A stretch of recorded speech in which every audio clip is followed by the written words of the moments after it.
Guys, welcome. Happy Wednesday to all of you guys. Hope you guys are having a great week thus far. We've got a lot to discuss.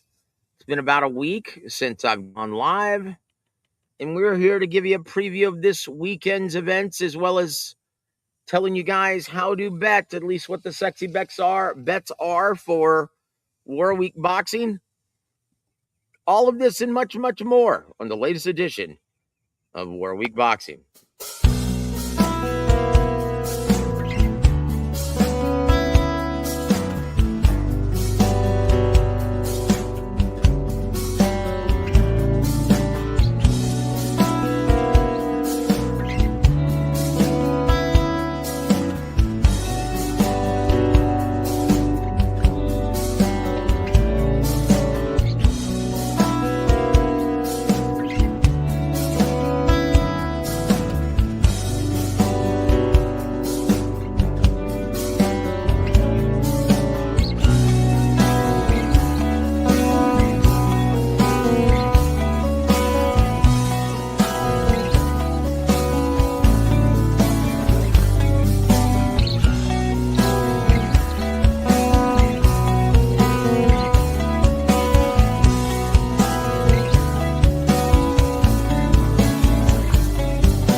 W.A.W presents Big Time Boxing USA on War of Week Radio.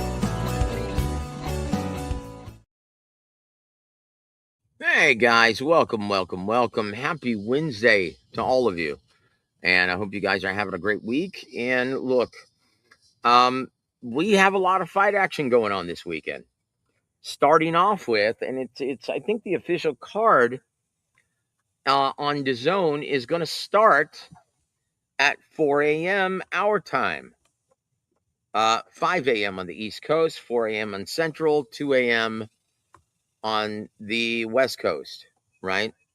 And I'm referring to Anthony Joshua in what's being touted as a night of mismatches against the unheralded Albanian Christian Prenga, 20-1 with 20 knockouts. And on the undercard, oh boy, night of mismatches indeed. Hamza Shiraz taking on Simon Zackenhuber from Germany. Well, great. Another German who's going to get flattened. He's already been beaten by a guy on the undercard, British Pavel August. And Josh Kelly is going to be taken on from Ireland, Agyarko, who's ranked number 47 in the world, an obvious no-hoper. But look, that's not what we're talking about here. We've just seen an interview, and Tyson Fury, who's going to be taking on unheralded Marius Wach at 46 in a tune-up in Thailand. Now, from what I've been told by the brass at DAZN, is that he's going to be flying. Now, once again, there are crews in from Netflix in both Jeddah, Saudi Arabia, and as well as Thailand. They're going to be shooting footage for the next season of At Home with the Furies. They're knee-deep invested in all of this, right? And Tyson Fury went on record saying this: I don't think the fight's going to happen. He said, quote, I just feel like a lot of these fights that people are looking forward to, they don't happen over history. Do you know what I mean? Like Lennox versus Riddick never got to fight, did they? Riddick Bowe Mike Tyson never happened, did it? Lots of fights didn't happen that could have been great fights. Hopefully this happens. He's referring to the fight with Joshua. We've got the big dog in the division. Hopefully it happens, but I've never been sold that the fight actually happens. Why is he saying this, guys? Why is he saying this? Well, he's saying this for the same reasons that I'm going to talk about. And once again, he shouldn't be comparing these. Those are terrible analogies. But we're going to give you a better one, guys. Back in the 90s, when Lennox Lewis, HBO, Lou DiBella, as a president of HBO Sports, they were building up an eventual unification bout between Lennox Lewis versus Tommy Morrison. It was going to be a huge pay-per-view. Did we see it? Eventually we did, but it wasn't the same. Tommy Morrison said, I want a tune-up in my hometown of Tulsa. And who did he fight? The unheralded, but with a deep amateur pedigree, 10-1, Michael Bent.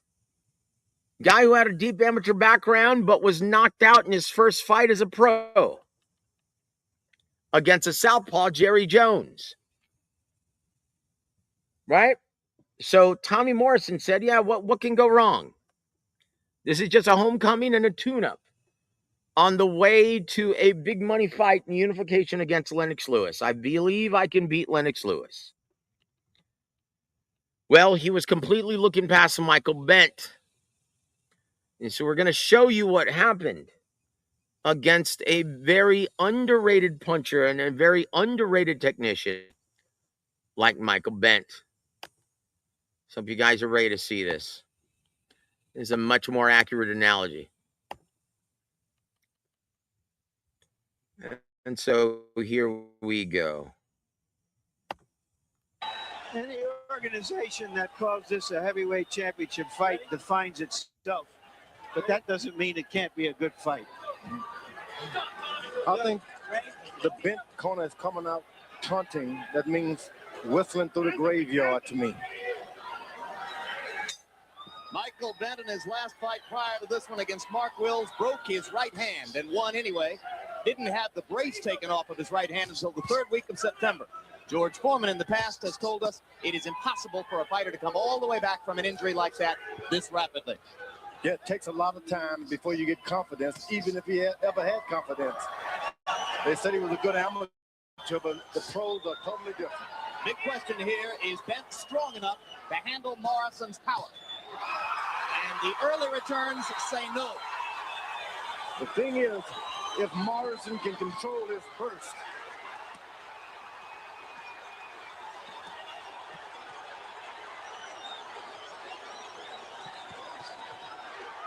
Tommy stunned by right hand, and down goes Morrison. He has been plagued by a weak chin. 4, 5, 6. Morrison is embarrassed more than anything in the world. That'll quiet the crowd a little bit. And Bent again lands the right. Now we saw Morrison go down twice in the same round against Carl the Truth Williams. One more knockdown and this is over, and Michael Bent knows it. 3 knockdown rule in effect. Michael Bent on the verge of a big moment, and he's got it. That's it. A first round KO for Michael Bent. And there goes Tommy Morrison's 8.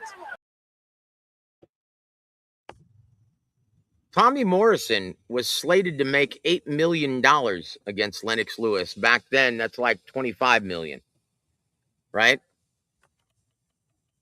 And that's what happened when he thought it was a good idea to take a big payday and an interim fight, a tune-up against an experienced puncher like Michael Bent.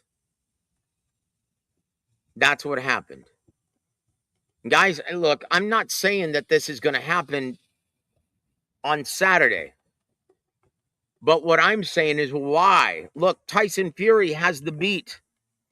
They threw out Nelson Husa, telling him, okay, we want you to fight Nelson Husa. That's a guy from Queensbury. He said, no. I'm not taking on a big puncher who's ranked when I've got the big money fight with Anthony Joshua and Netflix is all in already.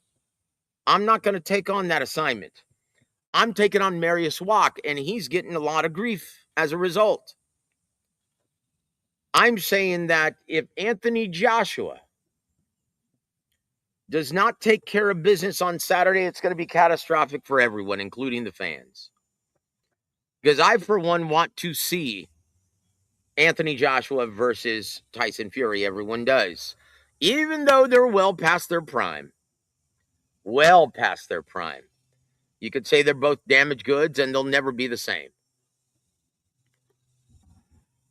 And I know the last time I stated this on the air, Anthony Joshua fans got in their feels and said, "Why are you pretending to be someone you're not? You think you're Nostradamus?" No, I'm not. But after decades of being in this business, I know this business. And Don Chargan told me a long time ago that if you have a big fight looming in the distance and a big money fight that everyone wants to see, there's one thing that you don't do. You do not take on a big puncher in the interim, because anything can happen, especially in the heavyweight division. Christian Prenga is 20-1 with 20 knockouts. He's got a 100% KO ratio. And his only loss was a bullshit decision at the 4-round stage. Currently training out of Edgewater, New Jersey. I don't like this, guys. I don't like this one bit. Do I think that Anthony Joshua can win? I'm telling you he should win. But he's not the same, guys. The last time he was in the ring. Oh, and that's what I was just going to say. Guys, look, bet $50 on Christian Prenga. I think Christian Prenga is right now listed as a plus 800. Or, no, I'm sorry, a plus 1,200, right?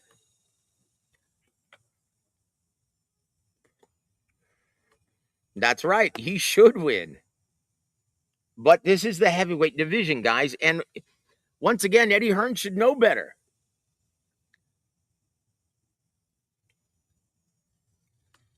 Oh, man. Look, Mankey, good to see you, my friend. Says Fury's also a minus 3,000 favorite. It's crazy that Fury and Joshua have the same odds. It's not crazy. Well, yeah, it is crazy. Because Christian Prenga can actually punch, and he's not semi-retired. This guy's a hungry fighter, and he's not young. Christian Prenga's what, 32? He's 35. He's been waiting for this opportunity his entire life. Let's just pray. Let's just pray and hope that the size of the event gets into the head of Christian Prenga. Because if he's smart and his team is smart that he's surrounded himself with, they will have had the Daniel Dubois fight playing on every screen on loop 24/7 while he's training. Because that's how you beat Anthony Joshua. You implement the jab. You force him on his back foot, and as soon as you touch him with the left hand, you send the right behind it. That's what Daniel Dubois did, hurting him as early as the first round, and he was never able to recover. He was never able to get his footing. This is stupid, guys. In my opinion, this is foolish and unnecessary. And look, you have the good people at DAZN to thank for this, because I was told, I'm not going to reveal my sources, but I was told that the only reason why he's taking on this fight is DAZN was demanding that he fulfill some of his obligations. Where was Anthony Joshua's last fight? His last fight was on Netflix against, well, I forgot his name now. What's his name? The clown, the circus fighter. The guy who's a snake oil salesman. What's his name? The two brothers. I forgot his name now. Please, someone reveal it. Yeah, Jake Paul. That's it. Thank you, Mankey. That was on Netflix. He, according to my sources, he still has 2 fights left on his contract with DAZN that he has to fulfill. And this fight with Tyson Fury is going to be on Netflix. So they're like, no. You can't have us promoting this event and then you not fulfilling your obligation to us. So you need to give us a fight. Unwisely, they chose a big punching cracker like Christian Prenga. No, he's not the most skilled guy in the division, but he is brimming with confidence. He's never lost. I mean, he has one loss, but that was a bullshit decision at the 4-round level. In his mind, he's still undefeated. In his mind, he's been waiting his entire boxing career for this opportunity. Look at his manager's comment at the press conference when they announced this event. He said, you know what? I want to thank Eddie Hearn, Matchroom Sport. I want to thank Turkey Al Sheikh. I want to thank DAZN for giving us this opportunity. But what I'm trying to figure out is why they chose us. My guy can punch. And I'm sorry, but if Anthony Joshua is not the same, he's going to find out very quickly that this was a bad idea. And I think he's right. Guys, so here's my first part of the sexy bet this weekend. Put just $50 on a plus 1,200 straight up win for Christian Prenga.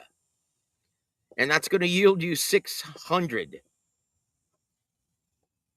Guys, I look, once again, when was the last time Anthony Joshua was in the ring with a real fighter? He face planted, guys.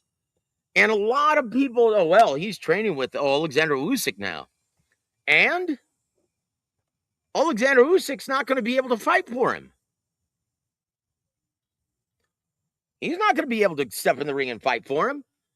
Anthony Joshua, and keep in mind, guys, we're not that far removed from him going through that life-changing accident. Couple that with the Dubois knockout, I can guarantee you he's not the same, guys. He hasn't been in the ring since. Oh, I'm the boss. I'm the landlord. Really? Is that why you're trying to avenge that loss for a title against Daniel Dubois? No, you're not. And you know you're not.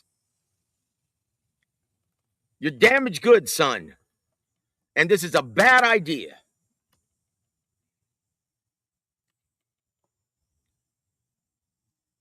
Guys, look, put $50 on Prenga. That's War Week Boxing sexy bet of the weekend. You're going to win $600. That's it. And yes, we'll tell you how to bet in the other main event in Errol Spence Jr. and Timmy Zhu. Right? Yeah, they should have put the marquee poster, the title on that fight should have been Damaged Goods. Because that's what both are. 2 retreads, 2 has-beens, 2 just beaten up, shop-worn fighters who don't have anything left. But Anthony Joshua, this isn't smart, guys. He needs to fake an injury or something. This is bad. Anyway, I hope that I'm terribly wrong. I genuinely do. I hope that I'm terribly wrong, guys. Because I desperately want to see Tyson Fury versus Anthony Joshua. Now, guys, remember the last time Tyson Fury was hoping that Anthony Joshua won? It was against Daniel Dubois, and he bet $1 million on Anthony Joshua. What happened? Tyson Fury ripped up his slot, threw it in the air, and said, oh, this bastard, it cost me 1 million quid. Guys, he's betting and hoping that Anthony Joshua comes up big on Saturday. And from what I've been told through my sources is that Tyson Fury is immediately going to be flying out of Thailand after his fight, and he's going to be there ringside in Jeddah, Saudi Arabia, and they're going to step in the ring. If Anthony Joshua is successful in taking care of business, he's going to step in the ring, and they're going to face off for the cameras of Netflix that are going to be in attendance. That's what's on the line here, guys. pressure is all on Anthony Joshua.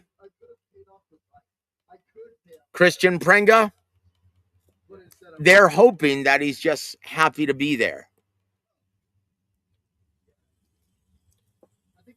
Boy, I'm hoping that they're right.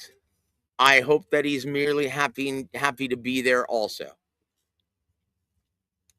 But is that the reality? We'll have to wait and see, guys, on Saturday. That's what makes this fight so intriguing. Because otherwise, this is just a night of mismatches in Jeddah, Saudi Arabia. I mean, this is a bad card, guys. And it's starting at 5 a.m. Eastern, 4 a.m. Central, 2 a.m. Pacific if you want to see the entire card. Now, when they start the televised card, that's going to be, I don't know, probably around 9 or 10 o'clock my time. Yeah, this is a night of no-hopers. Night of one-sided mismatches, or a day, I should say. Because everything should be finished by about 4 p.m. Eastern, right? But I tell you what, this is going to be a marathon card. A bunch of one-sided mismatches.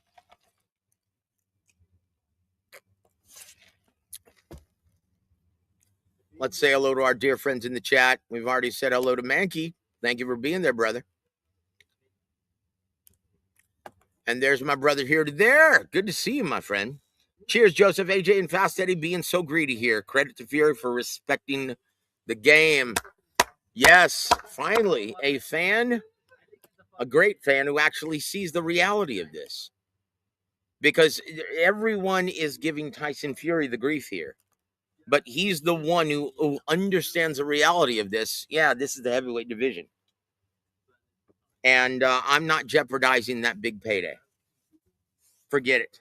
This is a fight that the fans want to see, and I'm not going to disappoint them. I'm going to go beat in Thailand. I'm going to go beat at age 46, beat him from pillar to post, and I'm going to look sharp, razor sharp, and I'm not going to give anyone an opportunity to steal this from me. And then you've got Anthony Joshua taking on a big punching cracker like Christian Prenga, a guy who's his size, a guy who has one dubious loss in a bogus decision, and a guy who's knocked out everyone he's faced and who's been waiting his entire professional career for this opportunity, ranked 35 in the world. He's 6'5", 100% knockout ratio. Taking on a guy who hasn't fought a real fighter.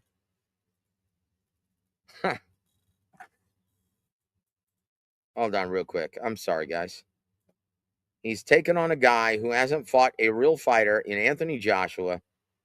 Think about when the last time he's been in the ring against a real fighter. That was September of 2024, guys. September of 2024. It's been almost 2 years since he's fought a real big punching heavyweight. And how did he look? He went face down on the canvas in round number 5 and was hurt the opening round and never recovered. If I am Christian Prenga and his team, I am coming out and implementing the same plan. Implement the jab, push him back, force Anthony Joshua on his back foot, and as soon as you touch him with the left, you know you can touch him with the right. Very simple, guys. And if I'm Christian Prenga, his trainer, that's all I've been working on. That's all I've been working on. Dying with my boots on, taking the fight immediately to Anthony Joshua, putting him on his heels early. That's it. Mankey Crazy says, I mean, that guy Jalalov just beat. He almost beat Caballel. He gave Caballel a standing 8 count. Anything can happen. Guys, this is the heavyweight division. Anything can and often does happen. Look, that guy, Damian Neba, who's fighting Andy Ruiz Jr. in September in Newark, New Jersey at the Prudential Center. And that's another thing we'll touch on later. But that guy I thought was winning the fight against Agit Kabayel when they stopped, had that bogus stoppage in Germany. Do you remember that?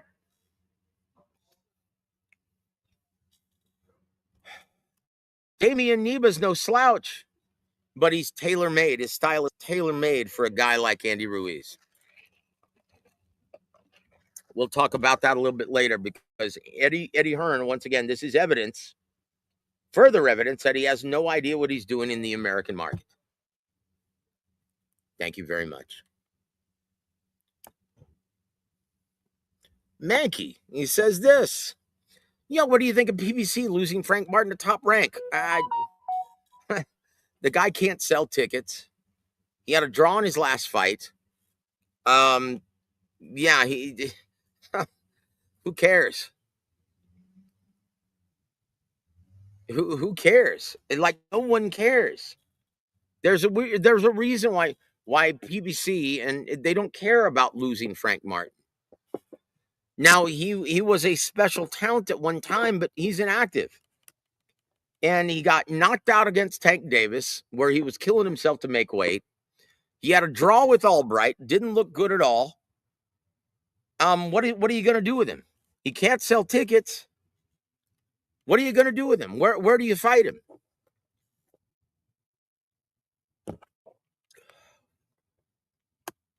So what you have to ask yourself is, why is Top Rank signing him? And I'll tell you why. They're looking for opponents for Emiliano Vargas. Does that make sense to you, Mankey? The only reason why they signed him is they're looking for live bodies that are going to test him and get Emiliano Vargas ready for a major world title. Does that make sense to you? It should, because it's exactly why they signed him. They're looking for opponents to face, stick in the ring with Emiliano Vargas. Does that make sense? Hopefully it does, because that's why they did it. Oh, geez. Guys, this is... oh, here to there. I love this. Errol versus Tim, the cash out down under. Oh, very well said, my friend. Very well said. Oh, man. Oh, boy. Yeah, guys, this is going to be bad. I have a feeling this is going to be bad this Saturday. Josh Kelly versus Aguiarco, 2 non-punchers. Favor Kelly by decision. Oh, it's going to be an awful fight, dude. You already know this. It's going to be an awful fight. And Maggie Graves says, makes sense. That's why we're here, brother. We're here for you. Top Rank taking Frank Martin to feed to Vargas. There it is. There it is.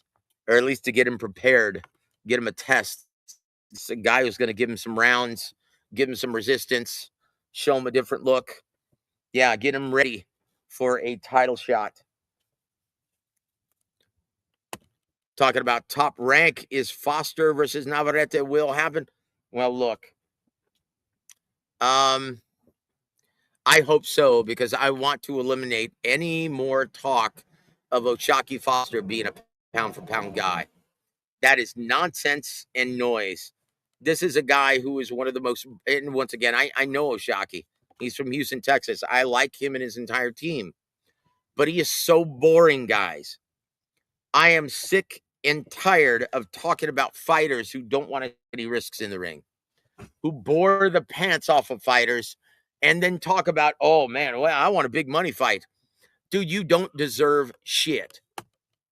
You don't deserve anything like that. I remember hearing him talk about, what are the keys to victory? What does this guy need to do to win this fight? And it was a fight that just happened recently. I forgot which one. Oh, that's right. It was Xander Zayas, because he's a stablemate. He's a top-ranked guy. And do you remember during the broadcast, they asked O'Shaquie Foster, the DAZN team, they asked O'Shaquie Foster, hey, how does Xander Zayas beat Jaron Boots Ennis? And he said he's got to make it a boxing match. He's got to make it a boring fight. And I'm like, see, this is the problem. These guys actually think that's acceptable. Oh, we need to make it a boring fight. No, you don't. And credit to Xander Zayas for not making it a boring fight and going out on his shield, going out with his boots on. A lot of people say he quit. That guy has no quit in him. They had no chance of winning by the time they stopped it, and his team knew it. But man, he put forth a gallant stand. He stood in the pocket and traded with the better fighter. And he gave as good as he got. I loved it. It was riveting. That third round was breathtaking. Still my round of the year. That's right. And you understand why now. Oh, he needs to make it a boring fight. Dude, if any fighters say that, note to promoters, if any fighter says that, that's in their stable, cut him immediately. Oh, he needs to make it a boring fight. Really? That's what's wrong with boxing in the American market. You get these guys who subscribe to that ideology. Oh, we subscribe, hit and not get hit. That's the sweet science. Well, dude, you can take that sweet science then and stick it up your rear end. No one wants any part of it any longer. No one wants to see that. No one wants to pay for that. No one wants to pay to see it. Not on pay-per-view, not buy a ticket, not anything. Zayas fought Boots inside because he fought him inside because he got hurt and floored early. And when you get hurt and you get floored, you've got to take it inside on. You remember in the 10th round, Joe Goosen Corrales had been on the canvas twice and he had spat out the mouthpiece twice, deducted from referee Tony Weeks. Do you remember the words of Joe Goosen when he was marching back to the corner to get that mouthpiece put back in? He said, well, you better get inside on him now. That's why Zayas fought him after round one, fought him the way he did. He said, that's the only way I'm going to win this fight is if I fight fire with fire now. Boxing match is out the window. And that's why we saw that breathtaking third round. So anyone wants to say that he quit, poppycock. They don't know what they're looking at in the ring. Xander Zayas knew that the house was on fire, and the only way to extinguish it was his own his own method of fire. You got to fight fire with fire in situations like that, and he did it. And he wasn't successful. He came up short, but man, it was breathtaking. Oh, you got to make it a boring fight. Oh, dude, kiss my ass. That's why you're never going to be in a fight that big. That's why you're never going to be in a fight that big, son.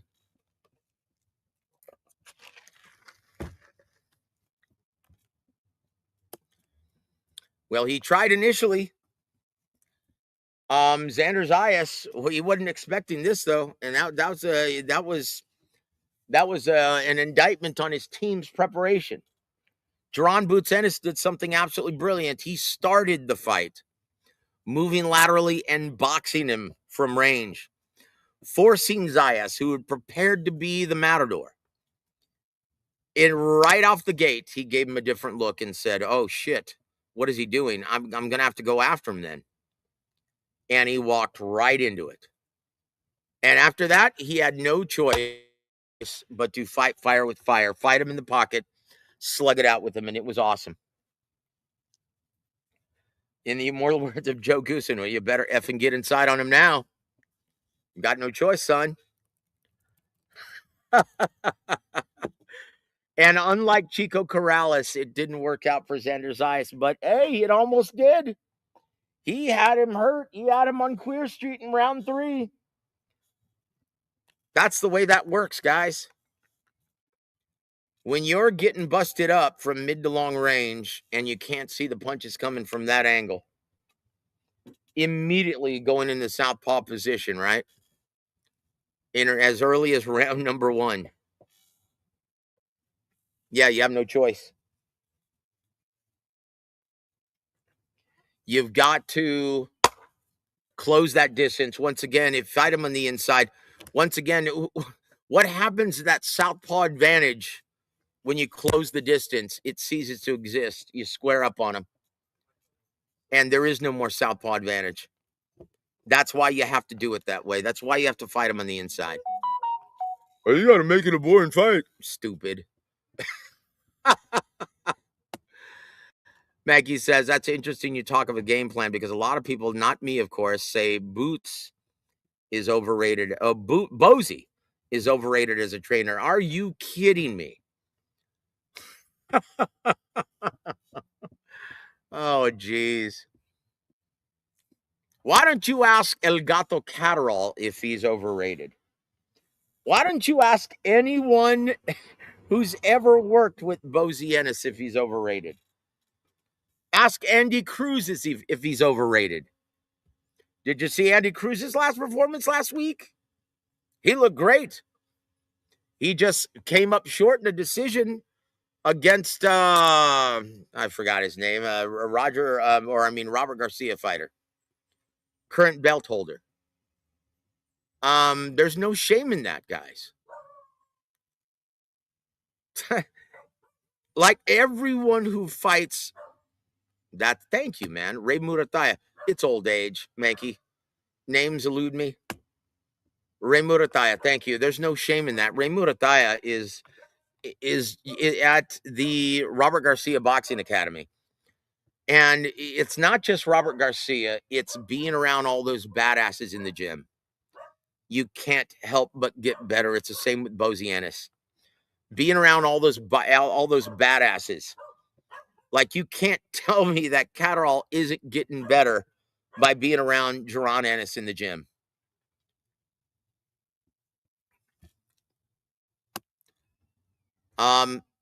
Yeah, whatever.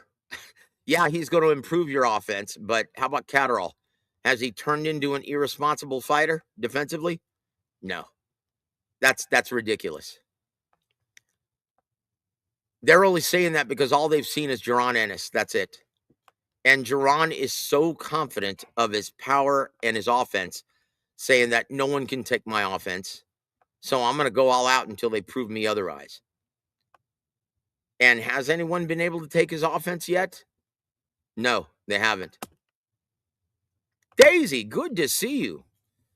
She says, Joe, who you think wins the fight if it happens? Navarrete or Oshaki Foster? I'm telling you right now, if Oshaki is still Oshaki, if Navarrete is still Navarrete, what did I say before the last fight? If he's still Navarrete, he should win and win comfortably because he's impossible to prepare for. How do you train for a fighter like Emmanuel Navarrete? He's got such heavy hands, he doesn't have to load up on anything. And he makes it a numbers game, and he touches you from weird angles from mid-range. How do you find sparring that emulates that? It's like a shock to the system, guys.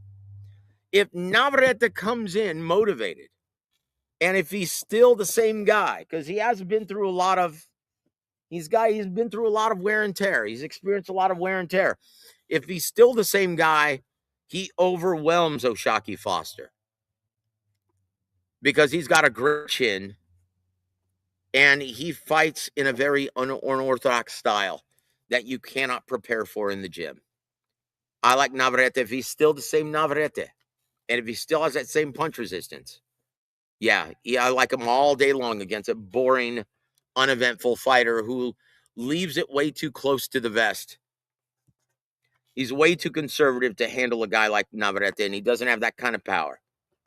I like Navarrete big. Do you remember, Daisy, what I told you and what my prognostication was before his last fight? Navarrete, and it was a unification, and everyone was picking the other guy, the Matchroom Sport fighter. And once again, his name eludes me. And I told you, look, if Navarrete is still Navarrete, he should win comfortably. You have nothing to worry about. Do you remember me telling you that?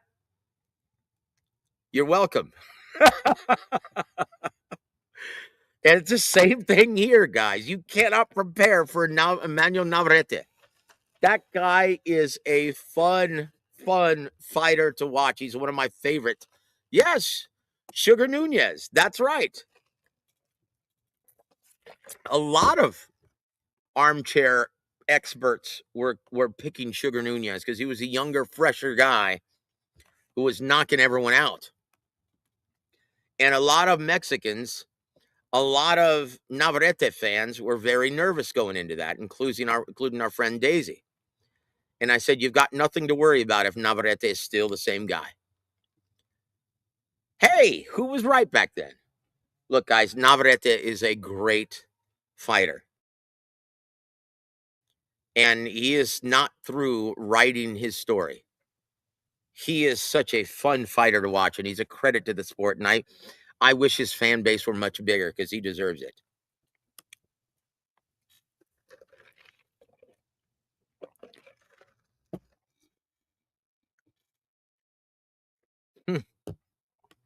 Hold on. Nunez is only okay. What were the odds? Okay, just look up the odds, Mankey. You want me to look them up for you?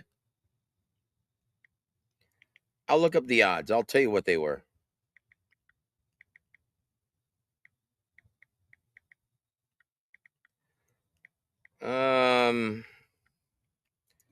Let's see. What were the odds? Okay. Emmanuel was a betting favorite at only minus 750 or minus 175. That's an almost even money fight. And entering the fight, when the fight was first announced, he started and entered the conversation. The betting line, the very first betting line was Navarrete was the slight betting underdog at plus 145. Yeah, a lot of people were picking Nunez, Mankey. Once again, whenever whenever you forget who was favored into a fight, go back and look at the odds. That's right. That's absolutely right. But he was a slight betting favorite, and it was a slight betting underdog. That's right. That's what I'm saying. If Navarrete is still Navarrete, he is going to have his way with Oshaki Foster, and Oshaki Foster is going to be like, what do I do with this guy? I've never seen anything like this. Again, who is the betting favorite between Navarrete and Oscar Valdez? Can you remind me of that one? Mankey, who is the betting favorite between Navarrete and Oscar Valdez? And while everyone was picking Oscar Valdez, who was the only channel that was picking Emmanuel Navarrete to win? For the exact same reasons. You can't prepare for this guy. He is a two-fisted badass that fights in a very unorthodox, gangly style, and you're like, well, this doesn't look very impressive until you step in the ring with him. You're like, holy shit, he shouldn't be allowed to hit me from that distance, but he's hitting me and often. Everyone was picking Oscar Valdez to knock him out. Everyone was saying, oh, his style is tailor-made for Oscar Valdez. He lets his hands go with regularity, and he's going to make him look like Miguel Burchelt. Oh, dude, that's Charlie Suarez, man. I don't want to hear that.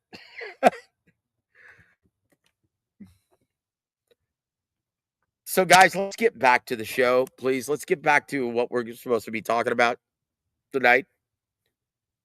But look, I'll give a lot of credit to Oshaki Foster if he signs that fight. I don't think he has the guts, to be honest, because it's not a huge money fight. I'm sorry, breaks what narrative? What narrative are you talking about, brother? I don't know what you're talking about.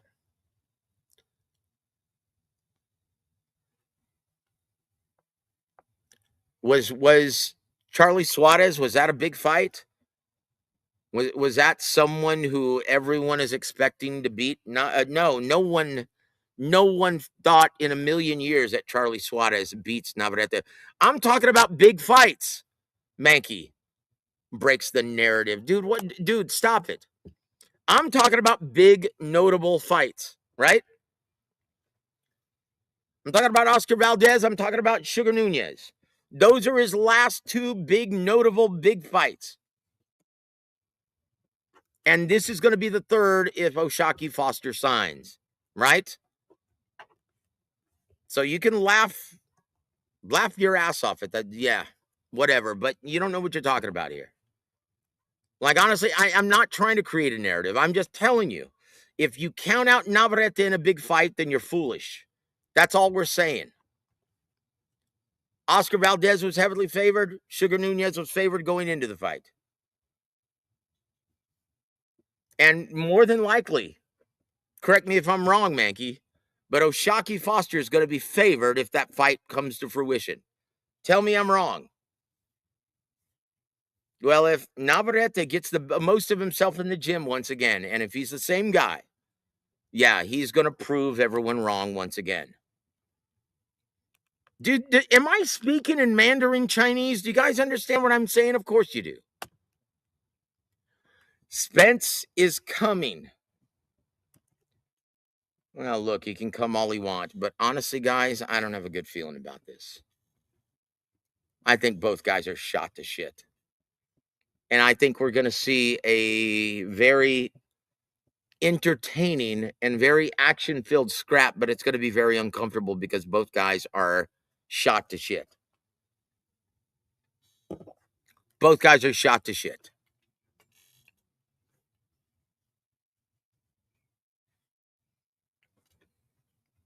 Both guys are shot to shit.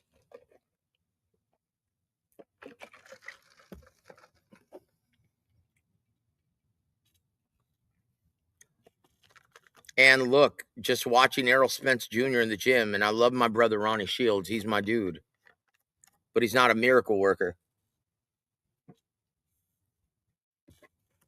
Honestly, watching Errol Spence work mitts and work the heavy bag, and again, he's been putting in that work. He's been taking this as seriously as a heart attack. But watching him put in that work, forgive me for saying this, Ronnie, but he looks like a middleweight version of Joe Joyce. Errol Spence Jr., he is slower than molasses, guys.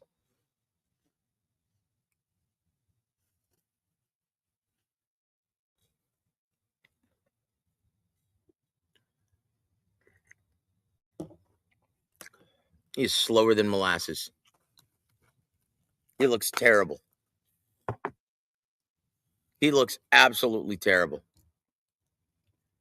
And it wouldn't surprise me if he got beat up en route to a Tim Tszyu unanimous decision down under in very friendly surroundings. Guys, so my sexy bet for the weekend, as far as the Australian fight card is concerned, if you're going to bet a knockout by Errol Spence Jr. straddled with a Timmy Tszyu decision. That's the only way you're going to make money on this.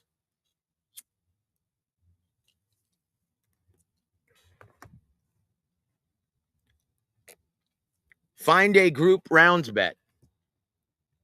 Bet an Errol Spence stoppage between rounds 9 and 12. And then if Tim Tszyu wins, he's going to win by decision. He's not going to win by stoppage. Because Ronnie Shields will not step in and stop the bout. Refugio, good to see you, man. Errol Spence and Tim Tszyu work just started like 10 minutes ago on PBC. I couldn't care less. Guys, they're not going to be fighting anyone of mention after this. This is going to be it for them. This is going to be it for them, guys. This is it for the both of them. Now, Tim Tszyu, if he does win, he might have another fight down under as a result of this, but it won't be against anyone of note or of merit after this at 160 or 154. He's finished, guys. And Errol Spence Jr., when they asked Ronnie Shields, the local media there, oh, is this going to be for a title? And he says, we're not fighting for titles. We're not fighting for titles. And he said, well, where do you go from here? He goes, I don't know. We're taking it one step at a time. There's a reason why he's saying that, guys. Either way, this is going to be Errol Spence's last fight, more than likely. Even if he wins, he's going to take a lot of punishment. This is going to be a sad, sad, sad event. If you're a fan of either man, both guys are going to get shellacked, and this is going to be the last fight for both men. I'll ask you this, though. What have you thought about the buildup so far for Teofimo Lopez versus my brother in Christ, Rolly Romero? What do you guys think of that? Do you remember what I told you about Rolly Romero? Have you heard his story yet? His testimony? How he heard the voice of God before his fight against Ryan Garcia? Have you heard that yet? It's incredible. And he just doesn't sound like a prize fighter anymore, does he?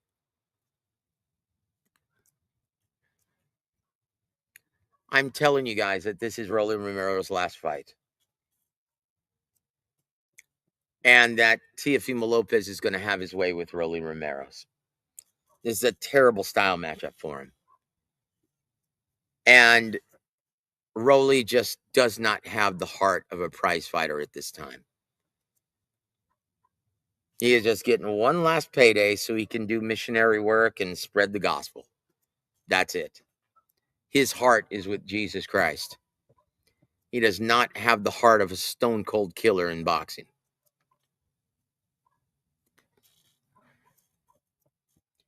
Have you heard him? He said, man, I'm just so happy I was able to give Teofimo Lopez this opportunity to get back in the ring and to get his confidence back. And that Rolly's talking like he's doing Teofimo a huge favor.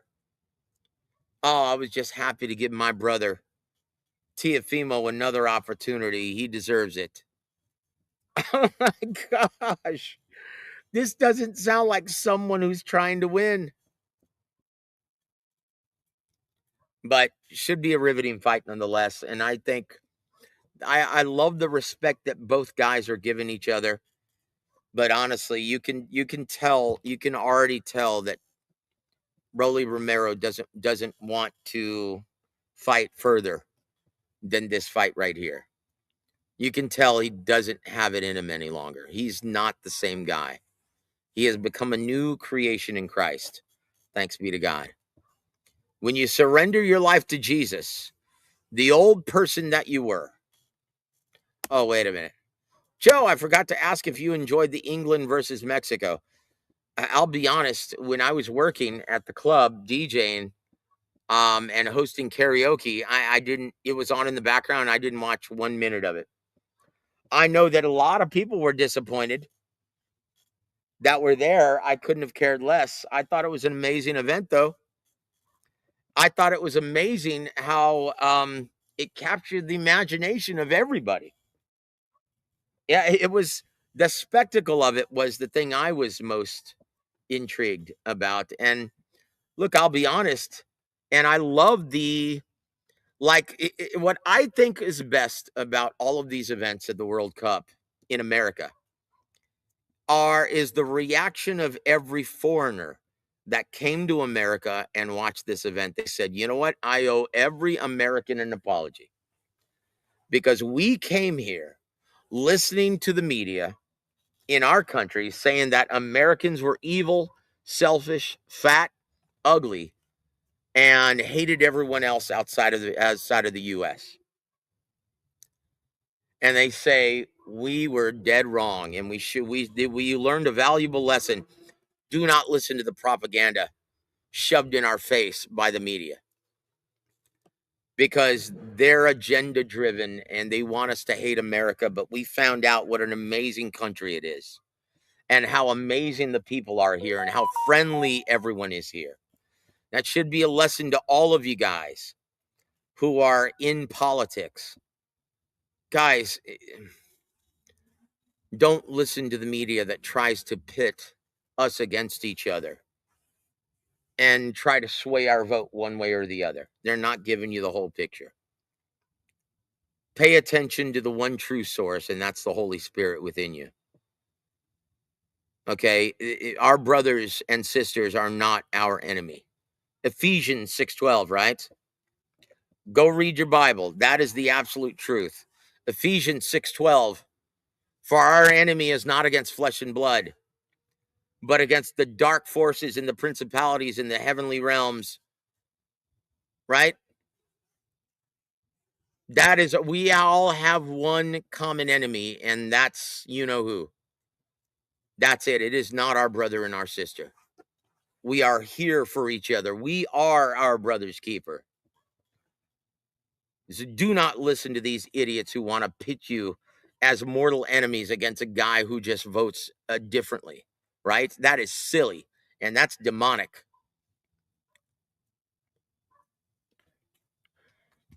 So that's what I took away from the World Cup is everyone's reaction into what a beautiful country we have and how friendly everyone is and what a melting pot America truly is. Don't pay any attention to any of the rubbish from our media and media abroad as well. You can't trust it. They have an agenda and they want to pit us against each other. That tells you who the real enemy is. The ones who are trying to pit us against each other. Like everyone on this forum, I love everyone. I love all of you guys. You guys are my brothers and sisters in Christ. And that's the reality of this, guys. Thanks be to God. In the name of the Father and of the Son and of the Holy Spirit. Rolling with the punches. Good to see you, my friend. How are you doing, my brother? What are your thoughts coming into this big fight weekend, guys? And have you noticed, guys, no one is talking about Edgar Hamburger Langa or Richardson Hitchens. From what I've been told, there only been about 3,000 tickets sold in that, I don't even know what they call it anymore. It's not Blue Theater anymore at Madison Square Garden. It's called something else. But it's the same venue that only holds about 5,000 people. And they're incapable, both of them are incapable. Bam Bam, good to see you. Bam Bam Bigelow, look at that. Bam, I love it. Joe, any word on the Garcia versus Ben undercard? I haven't heard a thing. And I've even been asked, are there going to be a lot of Golden Boy fighters on this card? I don't know. Guys, it's my pleasure to introduce this time my brother in Christ. Rolling with the punches. Good to see you, my brother. friend. How you doing, my Hey, friend? what's going on? Hey, what's going on, man? Joseph, nice to meet you. Well, that's, we talked a couple of times, but you know me, brother. every time, I wear I know. my opinions and my heart on my sleeve, brother. You know me as well as anyone. Yeah, man, I appreciate you too. We all do, man. We all appreciate it. So I swear. How you doing, though, man? You doing all right? Oh, I'm enjoying this beautiful evening here in San Antonio. Even though at 9:30 at night it's still almost 100 degrees. Man. Yeah, that's Isn't wild, that crazy, dude? Yeah. Yeah, hell, man. Even with the sun going down. Oh boy. Someone's alarm just went off. I'm sorry about that, guys. That's all right. I'm sitting out here on my patio. Heck yeah. Oh goodness. Hold on, guys. Okay, there it is. They turned it off. But yeah, I'm sitting out here on my patio enjoying the evening. And Hey, brother, as they say, you got to be a steward. As the scripture says, we have to be a steward of the earth. The more we chop down trees, you got to think about it as common sense. The more everything's going to get hotter. You're taking away shade. It's common sense. Things are grass is going to light on fire now because you have no trees to protect it. Like everything's just more disastrous because you're chopping down all these trees for mining. Well, I tell you what, in my neighborhood, we have a boatload of trees still in my yard. There are beautiful. It's a blessing, brother. And it is a blessing. And I love my neighborhood. I grew up in this neighborhood and I bought a house 2 blocks from where my mama raised me. But even then, it's still hot. Hold on real quick. Bam Bam says, I see Golden Boy isn't on any event posters. Oscar, yeah. That guys, this event is all Turkey Al Sheikh and Zuffa. And a lot of people are wondering why why is Turkey taking it upon himself? There are no more ring events. He's not working with any other promoters. Every event is going to be Zuffa from now on. Well, I'll tell you why. And it's the sole reason why he has chosen to work with Dana White in the first place, because he realized very quickly that no promoter here in America, none of the major promoters, had any juice with any mainstream networks anymore. So it's like, wait a minute, how do I get my product in front of mainstream eyeballs anymore? So he decided to work with someone who still has some mainstream juice, and that's Dana White, who has a mainstream pull with both Netflix and Paramount Plus. I think mainstream That's pool. the reason why. Yeah.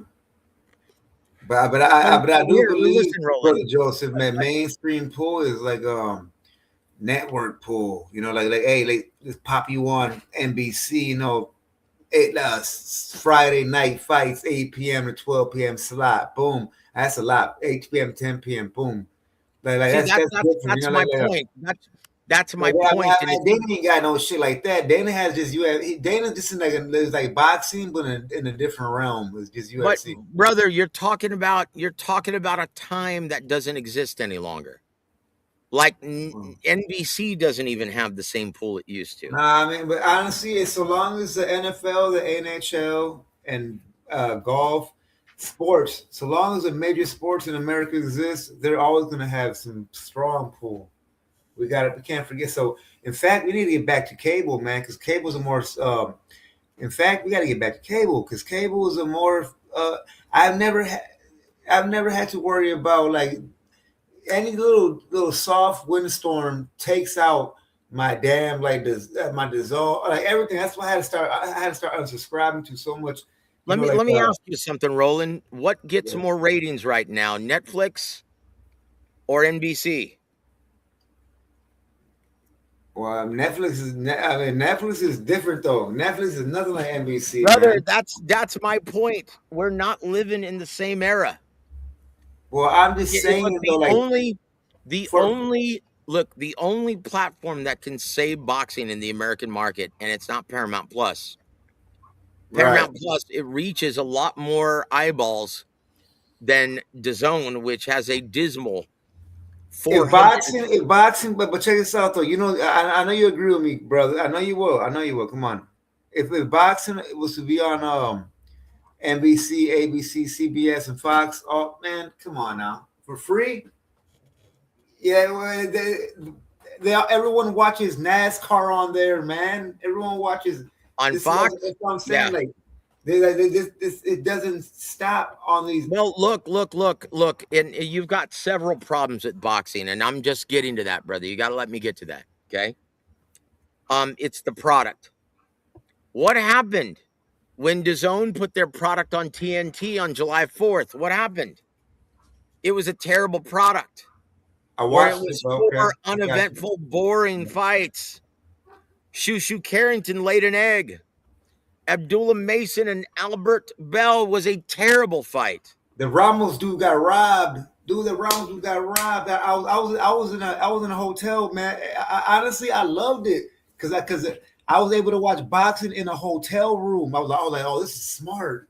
I'm Yeah, like, but it was yeah. boring. It was a terrible product. Well, that's what I mean. It just wasn't like Look, they could have went all Roland, out. here, listen, Roland. That's the problem. You've got several problems right now, right? You've got several problems right now unless you furnish a good product. Like, it's a shame that Boots Ennis versus Xander Zayas wasn't on TNT. Because that one, people would have been talking about that. Yeah. But unfortunately, most of the fighters, and this is not Floyd Jr.'s fault, but they've been terribly, this entire generation of entitled, pampered defensive-minded fighters have been influenced by Floyd Mayweather Jr., and they shouldn't be looking to him because it'll go throughout boxing's rich history.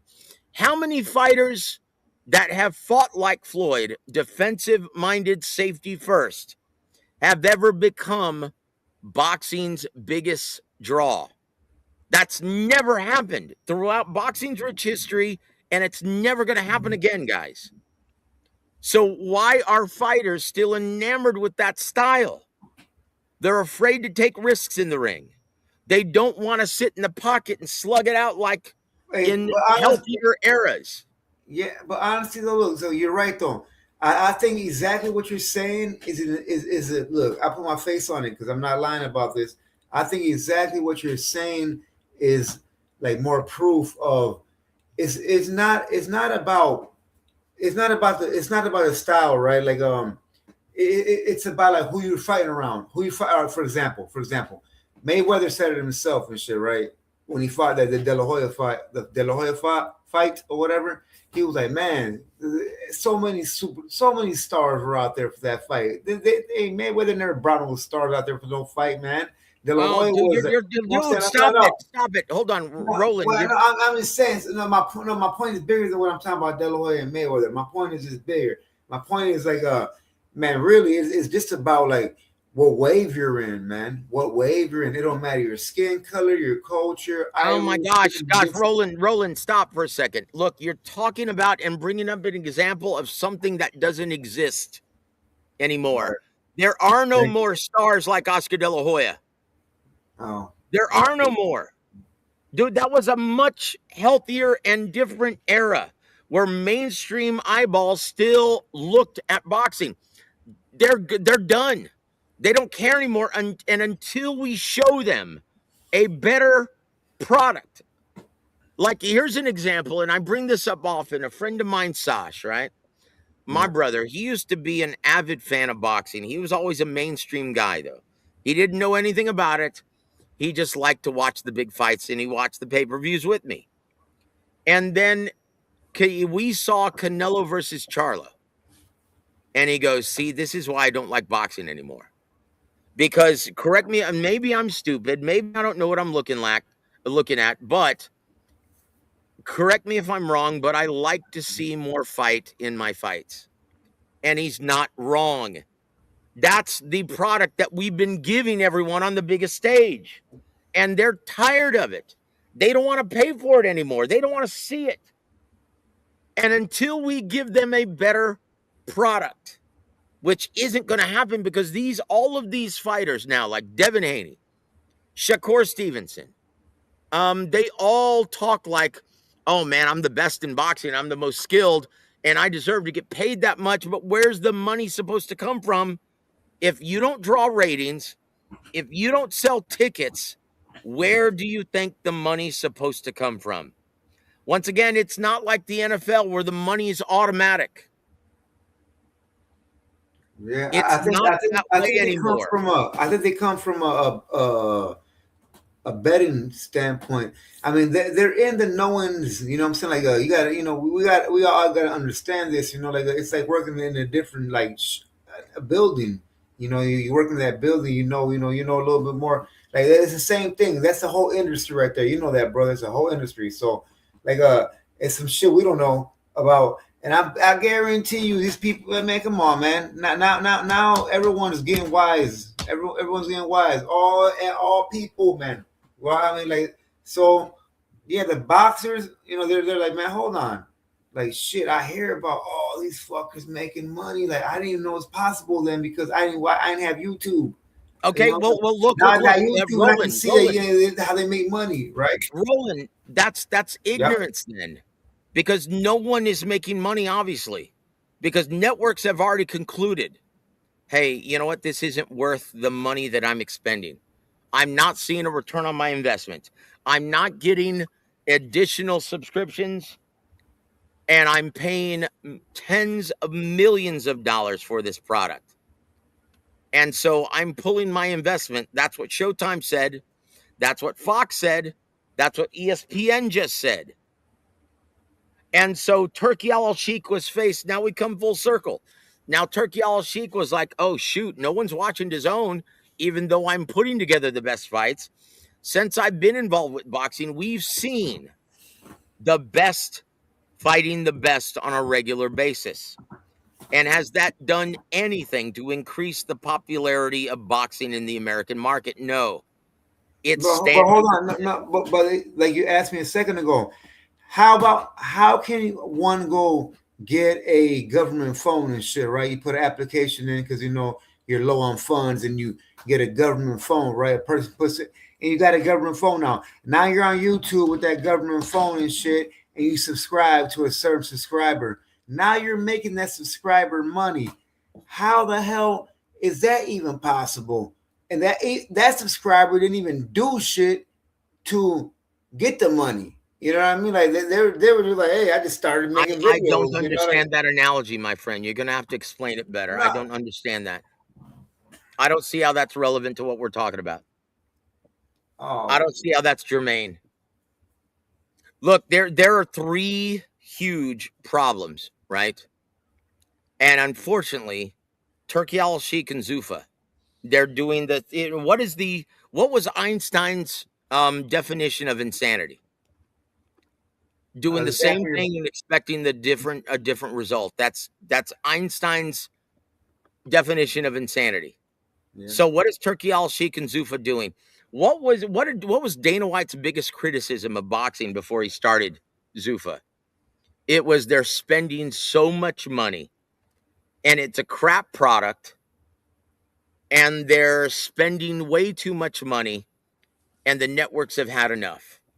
That's And it's stupid. almost Yeah, like it's a right. going out of business sale where the promoters are gouging the networks and are putting everyone involved except for the fighters in a position where they're guaranteed to lose money. So what is Dana White doing differently? Nothing. In fact, the money that he's spending makes Al Heyman look like a prince. This is like the equivalent of opening the fridge, pulling out a jug of milk, smelling it, and it's bad, and then putting it back in the fridge, hoping that it gets better magically. It's not going to happen, guys. It's not going to happen. This is the same foolish business strategy, and it's not going to end well. Why? Because they're investing in fighters that don't put forth a good product. But Now I'll say this. it's I'll say TV this. though, bro, Joseph. It's Huh? TV. It's TV. Look, I guarantee you, I'll put money on it. I'm not even a bet man, but I will put money that this is how the network does. You know, like we'll give you 3,000 for the fight. You know, we're gonna put up 7,000. You know, for the production. So they tell you, yeah, that's how they woo you. Like, ooh, that's more than, and they're gonna make 15, 20,000 from the whole for the event. Really? And then they just How are they going to make that money? And once again, it's Roland. You're talking to someone who's been in this business for over 2 decades. you ever heard of the attention economy? Like like I said earlier, how is it that someone can go get a Obama phone, subscribe to a damn a channel on YouTube off that Obama phone, and make and that right there is helping to make money because you know you start getting money off of certain I subscribers, still you don't know, understand right? that analogy and how that's relevant to this. This is No, no, so. no. Once again, let me finish, and I'll continue explaining what the real problems are facing boxing in the American market. Okay. Now listen. One, the only demographic that promoters and networks used to rely on, they don't spend any money any longer. The overwhelming majority of diehard fans, the ones who speak the loudest on social media, they are now stealing every single event. They don't subscribe to shit. Look at the DAZN numbers for an example, right? The DAZN numbers in the American market are abysmal. They're doing fine overseas. They're doing fine in the UK. They've got 17 million subscribers plus in other parts of the world, and in the American market, they only have about 420,000 subscribers. In a land that has almost 380 million inhabitants. That is terrible. And you can't blame it on the product, because we've received the best fighting the best on a regular basis over the last 2.5 years.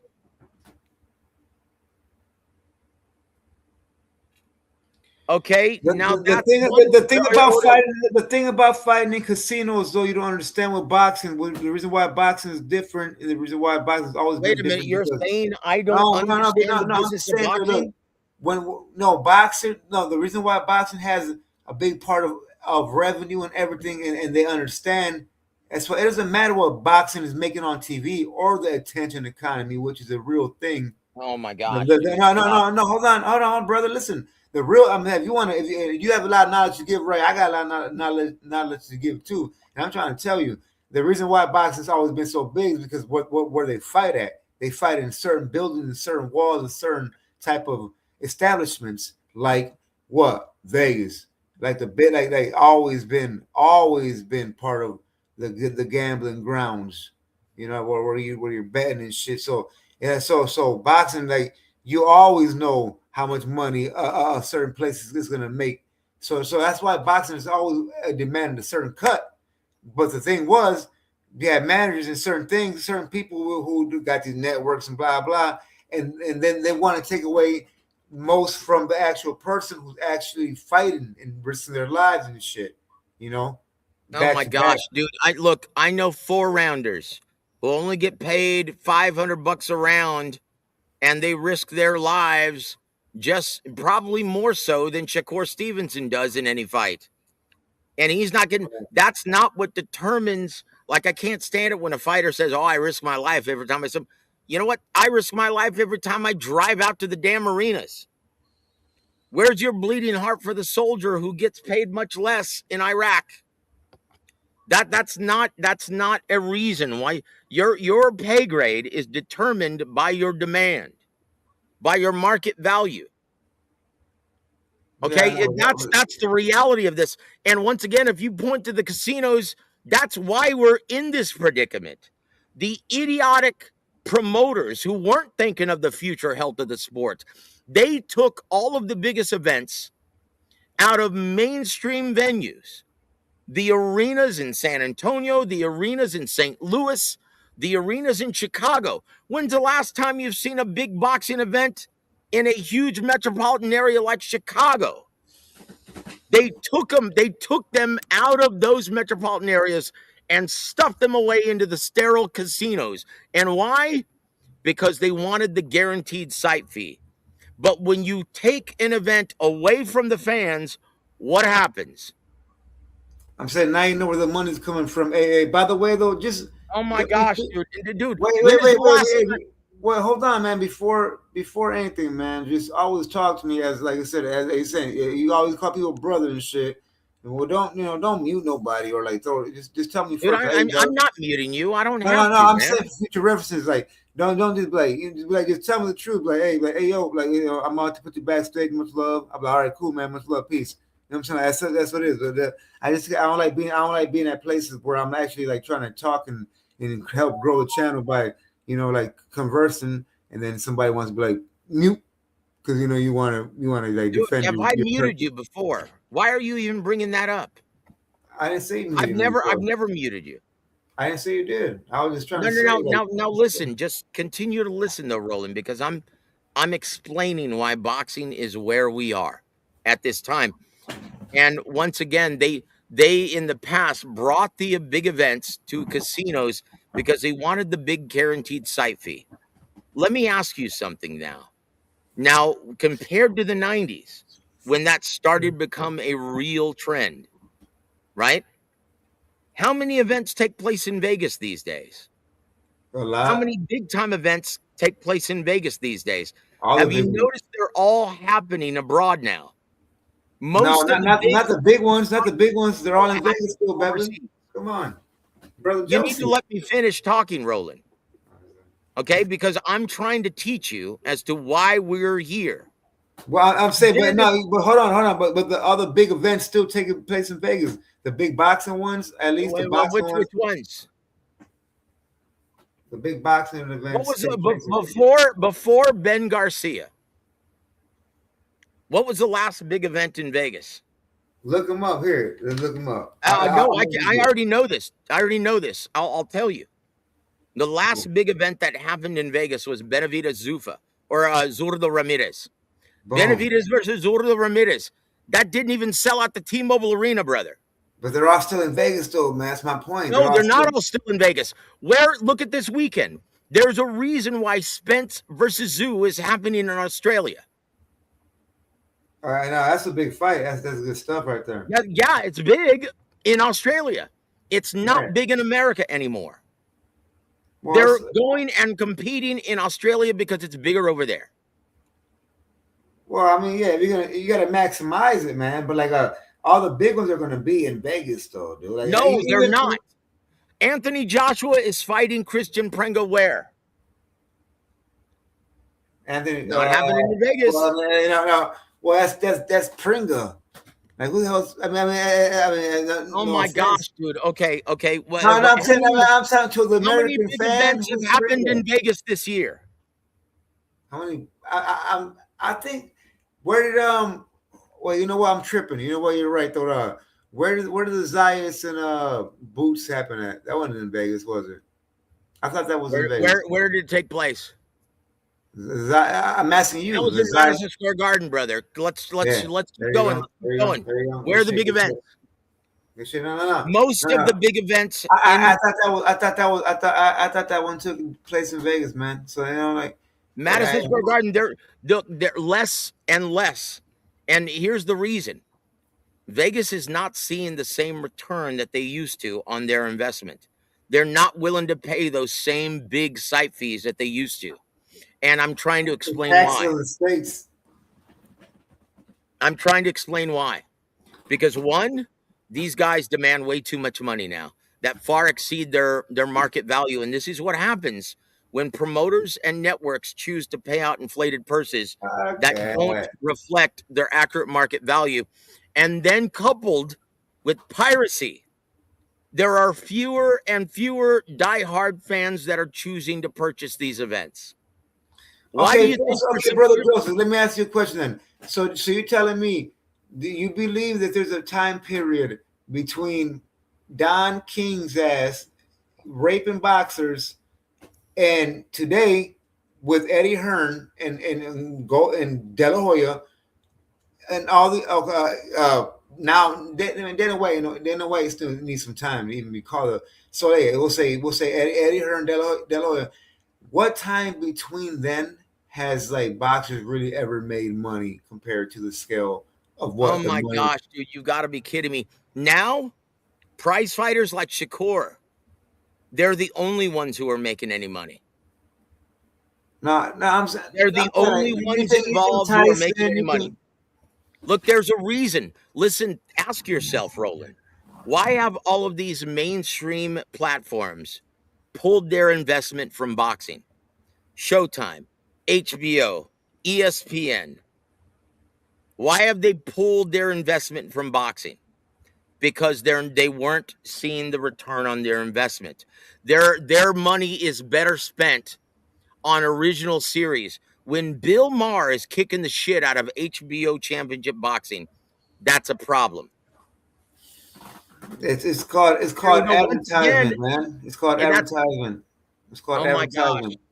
Muhammad Ali, boxing. Boxing was in the prime time. Boxing was once like I said. What I tell you earlier, CBS, NBC. What I tell you earlier goes back to. I don't mean to sound ever cocky. Never do I ever sound prideful, but it's like you're not listening, brother. I told you earlier. Wait a minute. You're saying I'm not listening to you. Well, I'm telling you, I said the importance of NBC. Look, Roland, no offense, brother. You're my brother in Christ, but you're not listening. Okay, if you want, I've been in this business for over 2 decades. Okay, now if you're gonna try and tell me that I don't know what I'm talking about, That's what we're going to. I didn't say it. No truth. Come on, man. No, it's what you just said. I'm not listening to you. Oh, no. I see you're not listening, but I say I don't know what you're talking about. No, hell no, man. I appreciate them. Now you're I don't going know what you way do for back. a living, dude, but I Look. appreciate. You're going way back into the '80s when boxing used to be regularly on network, on regular, the big four, right, or the big three at the time: ABC, That's what I'm CBS, and talking NBC. about, dude. It's No, about now listen. advertisement. So we're saying the same thing then, okay? Because back when there used to be just basic cable and there weren't a billion different platforms competing for your entertainment dollar, and I told you we're not living in the same time. That's gone. Okay, but it was the promoters, it was the greedy promoters that pulled them off regular network TV and put it behind a paywall And what like they they doing now? Greedy promoters trying to put him on fucking private fucking networks and shit. You got to get no, dude. It's right now. application for now. Okay, stop it. Same thing. What I'm saying, I say what I told you. I told what changed. I said what I said. What changed between Don King and now? Nothing, man. You got to be kidding me. If we would have Now, look. The house is on fire. Now, the house is on fire, and boxing in America is on life support, and no one knows how to revive it. That's the problem, and that's why you have Turkey Al Sheikh desperate enough. Nah, Turkey know how to get to the Al Cheeks, man. Okay, so you're not letting me speak. Now listen to this. Before I let you go, listen to me. Okay? Now this is why you have now Turkey Al Sheikh desperate enough to be partners with a guy who's been trying to tank boxing for the last 2 decades. Dana White. He's been trying to kill boxing he's been trying to badmouth and deface boxing, defile boxing for the last 2 decades.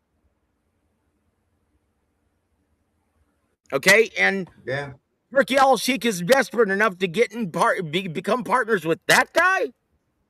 And why? Because he's the only guy involved right now who still has mainstream juice.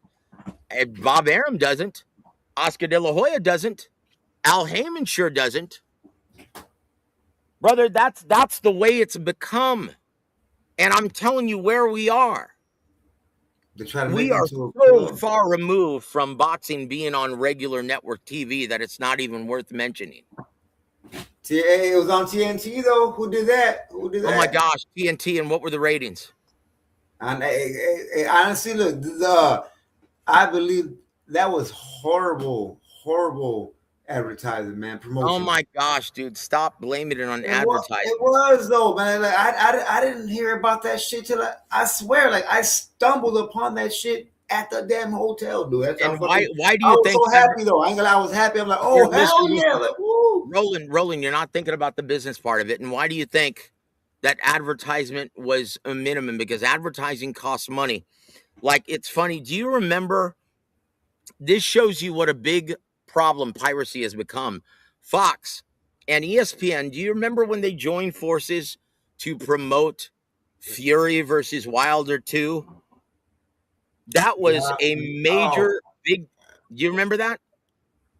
Yeah. They have the big press conference on primetime Fox with the NFL team with James Brown doing leading the commentary.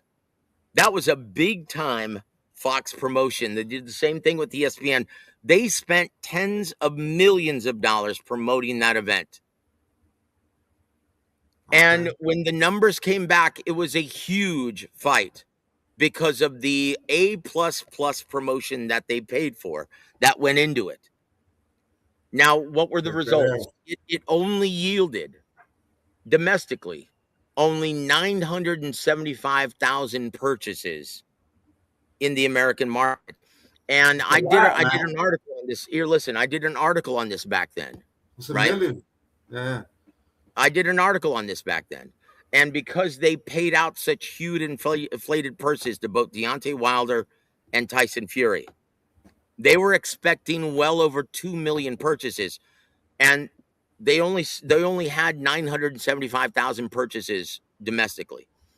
Do you know what the piracy numbers were? And they tracked this with the same software, that they use to track music. It's Yep. called Museo, right? Do you know how many people illegally streamed that event worldwide? It was almost 20 million worldwide. 20 million people illegally streamed that event. That told What? everyone in boxing that we have a serious problem, a lot like the music business. Do you remember what Napster and piracy did to the music business? Yeah. It Yeah. destroyed it. But unlike music, where now musicians, this is the best time to be a fan of music if you like going and seeing live music, because now there's no more money that you can make on records any longer because everyone streams it on Spotify, on YouTube Music, on iHeart Music, whatever, Pandora, whatever. But they make pennies on their intellectual properties. So now you have artists touring and they're in their 80s. Like I just saw Boss Skaggs last year. He's 82.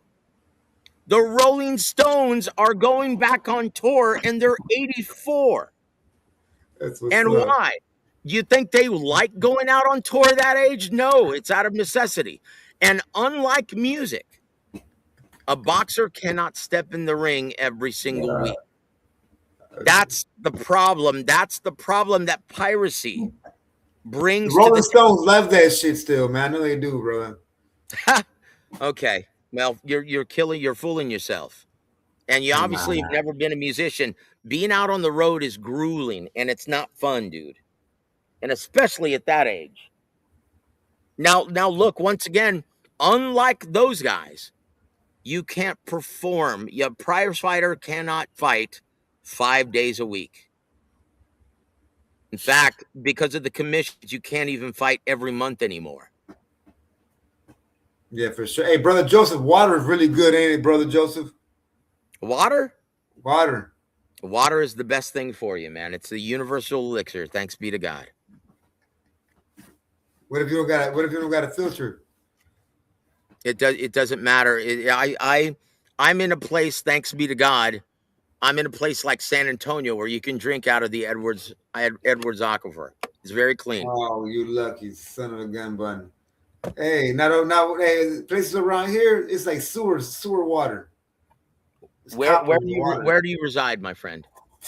It's Florida was the last place. Oh boy. Yeah. And Yeah, I'm very fortunate. I can drink out of, like, remember when we were kids, we used to drink out of the hose? Oh man, that's beautiful. That was fun. Yeah, dude, guess what? I can still do that in my neighborhood. Oh, The Edwards Aquifer is one of the cleanest in America. But look, going back to my point, piracy, that's only one of the major problems that exists in the business of boxing right now. And now on the other side of that, now you've got prize fighters who demand millions for soft touches, even though their market value doesn't reflect that kind of demand. So now on one side, you've got piracy. The other side of it is these fighters, they're demanding millions that aren't there. And think about this, Roland. If you're honest with yourself, where would boxing be in the American market if Turkey Al-Sheikh decided, you know what? I'm not going to invest any more money in boxing. it'd be just as What good. would happen to boxing in the American market? He would I seize. think it'd be just as good, brother. I think it'd be just as good. It'd be just as good. I'm not gonna say it's better because I don't want to disrespect. Then you're fooling yourself, brother. No, man, check it out. Look, before Alex Sheik even got here, like wasn't Canelo and shit like fighting Triple G and all that shit, man. You know, dude, what I'm you're talking about almost 10 years ago. Been lit for a long time, brother. What do you mean? We don't need Turkey Alex Sheik sees. Oh my gosh, dude, you're insane, Roland. I'm sorry, but brother, My apologies, man, but you are not living in They got reality. more money. They You got don't more understand. money. The boxer got more money with Turkey Al clapping cheeksies. Yeah, they did. But the but no, but they don't need no one. Boxers never needed them, dude. Like I said, the last big fights I could think about was the Canelo Triple G's and all them fights, dude. Like they're making money, brother. They need Turkey Al cheeksies. Hell no. Oh my gosh, But dude, you're insane. Dude, no, I'm dude. sorry, and I'm saying this in the kindest possible way. You don't understand what the reality is in boxing and the business, and right That's now the problems that it faces. Right shout out now, to Turkey Al Sheiks. if look, Roland, with all due respect, if Turkey Al Sheikh pulled his involvement from boxing, we would be reduced to a bunch of club level events. That's No, it. he wouldn't.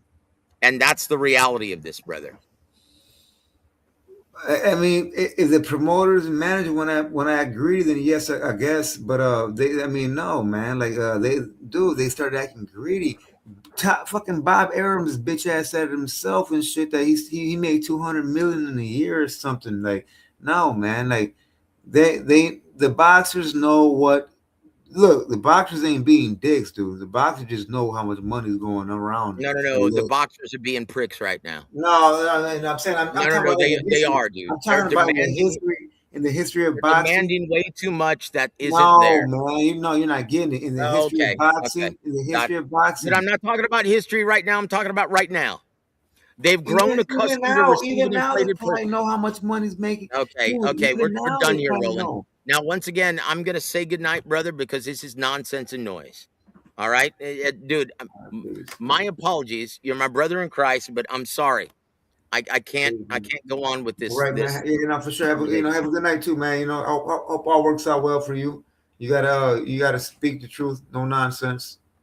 You know, and God bless you, my friend. You have a wonderful evening as well, Roland. Guys, this is one of the problems is most people don't understand where we are. You've got fans that are trying to insist that boxing is healthier than it has been in a very long time. It's only because of Turkey Al Sheikh's involvement that we're seeing the best fight the best. Ask yourself, guys, without his involvement, 2.5 years he's been involved and he's been bleeding millions of dollars. And a lot of people will try to regurgitate the same argument. Well, he doesn't care. Really, if he didn't care, then why are we still having to pay for pay per views?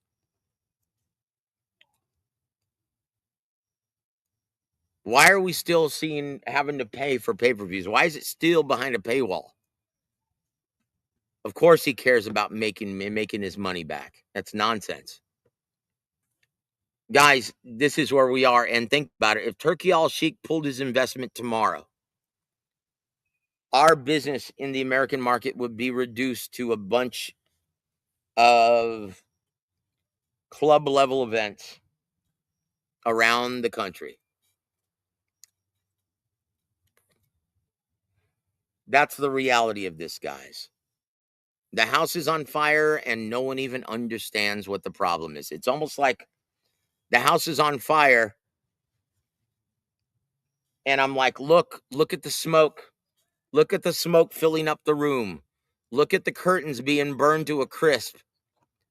And you're sitting on the couch saying, no, it's just a little hot in here. Turn up the AC.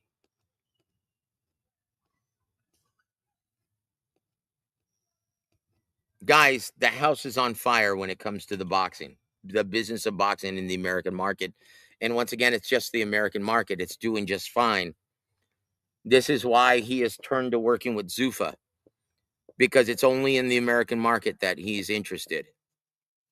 Everywhere else is fine.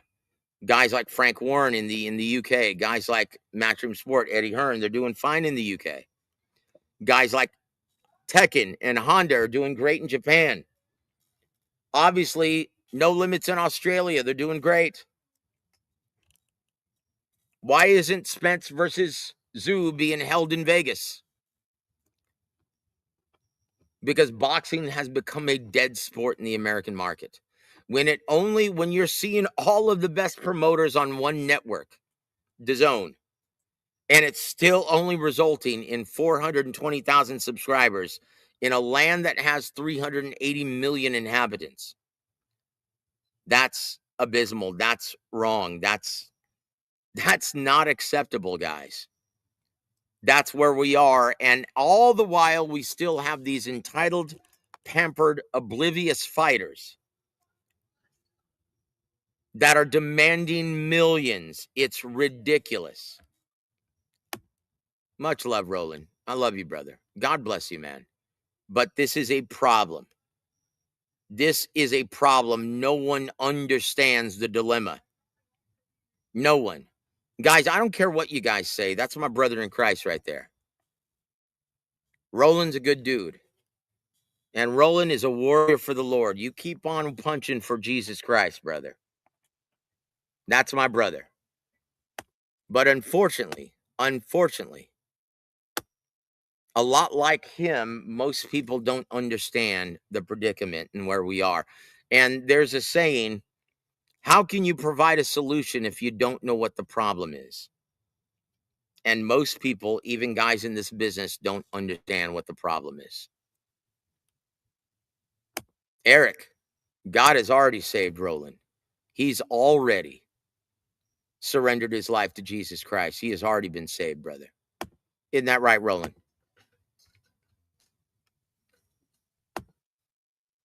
Yeah, he's a warrior for the Lord, guys. And the only reason why, yep, there it is. See what I mean? Eric is a living testimony to the majesty of Jesus Christ. And that's why I'll always treat him with respect, and I'll always call him my brother in Christ. And that has nothing to do with what we're talking about. Unfortunately, he's like a lot of, and I mean this with the utmost respect, he's a lot like a lot of fans who don't understand the gravity of the situation when it comes to boxing in the American market.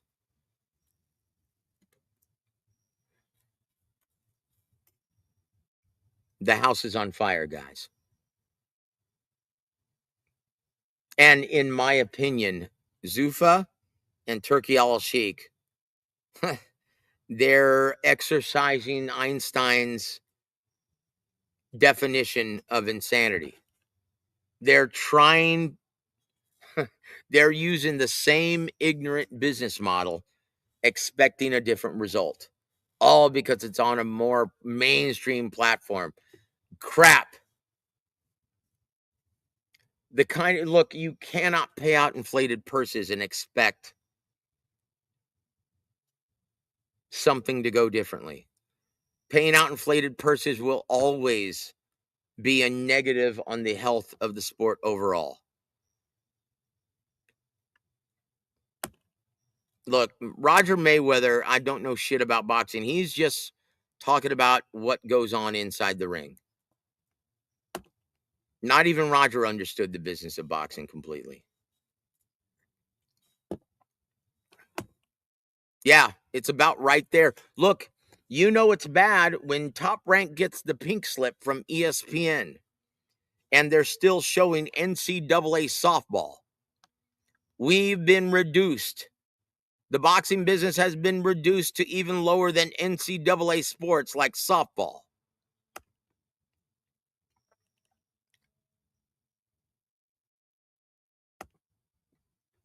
Someone told me the face of American boxing is Tank Davis. And I said, no wonder boxing is dead.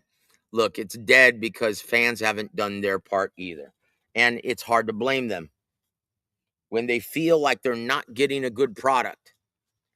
You can't blame them for saying, you know what, I'm not going to pay for this anymore. If I have the opportunity to stream it illegally in HD, I'm going to do that and save me some money.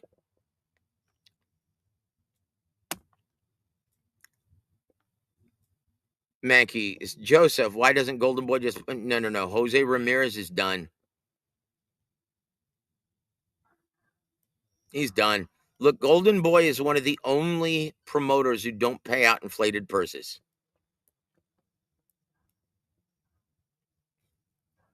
This is why after Ryan Garcia fulfills his contract with Golden Boy Promotions, they're going to lose him. They're going to lose him to Zuffa. Just like they will Virgil Ortiz. Well, then fix it, Joe. What do you think I'm doing here, brother?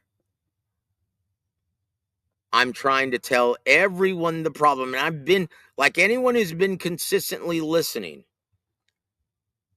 to this show for the last several years, understand what the problems are in boxing. And have I been wrong about any of them? No, none. Look where we are now, guys. If it weren't for Turki Al-Sheikh's involvement, the American market would be reduced to a bunch of club level events. Look at the event that's going on Sunday. Turki Al-Sheikh and Zuffa Boxing, they're paying out millions of dollars to two non-ticket sellers like Edgar Berlanga and Richardson Hitchens. Where are they staging this event? At the old Hulu Theater at Madison Square Garden, not even the big room. And they've only sold, from what I've been told, about 3,000 tickets. Turki saved boxing? How's that working out in the American market? Does it look like he saved boxing?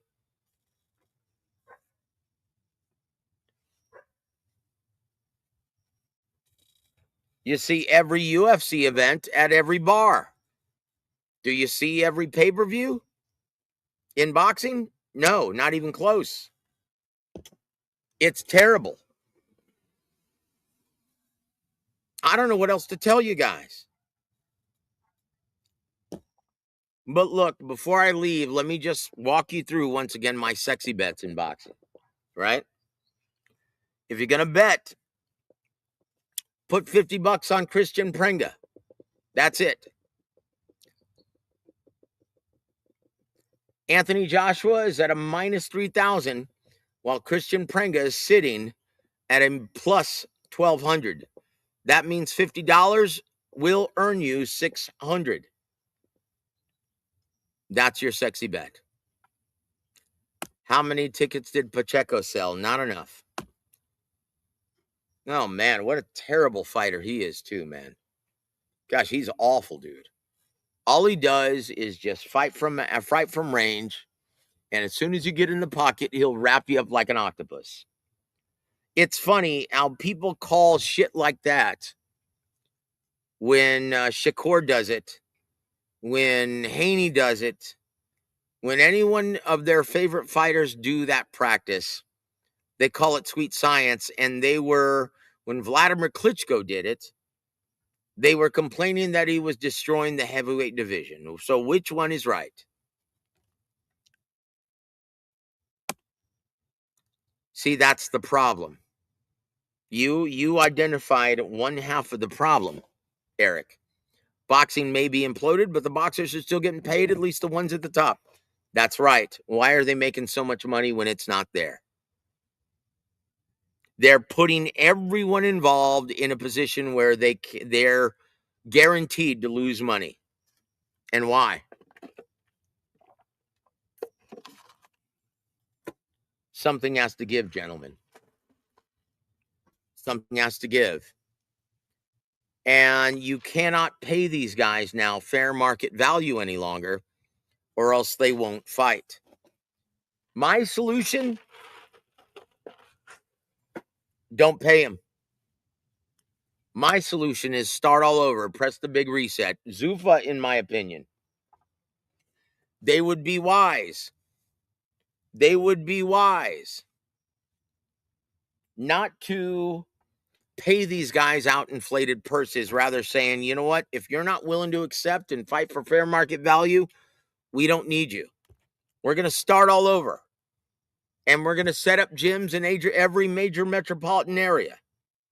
And we're going to cultivate fighters from the ground up, from the amateurs up, and we're going to start all over. And we're going to feature fighters who want to fight, not guys who want to engage in a fencing contest from mid to long range and who are defensive minded and look like they're afraid to get hit. Okay, tell me, Eric, how are they playing chess? What are they doing to take over boxing? By overpaying? Isn't that the same ideology that PBC used? How did it work out for them, brother? Tell me, Eric. How did it work out for PBC long term? They had the same ideology. They wanted to create a monopoly. And thus far, well, at this time, if you're looking at the timetable, at this time, when you're comparing them to Zuffa, they were a lot further along. What happened? Didn't work out too well for them because they ended up paying out inflated purses and doing those ill-advised time buys without mainstream sponsorship.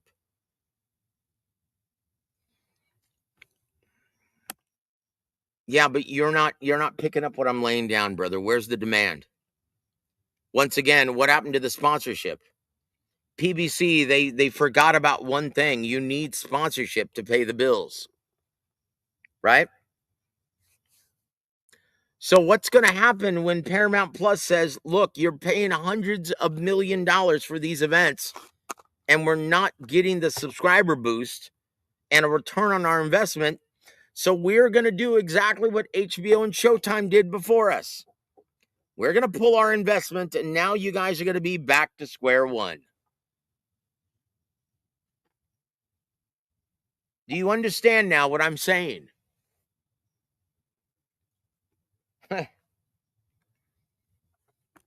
It's almost like boxing has become an ill-advised racket in which they go like parasites, like locusts, from one resource to the next until it's all gone. That's what boxing has become in the American market. And everyone has gotten wise to it. They're done. They're done. And why? Because the demand doesn't match the price tag. The demand isn't there anymore. And once again, in any entertainment industry, where's the money supposed to come from if the demand's not there? Do you understand what I'm telling you guys? Or am I just wasting my time?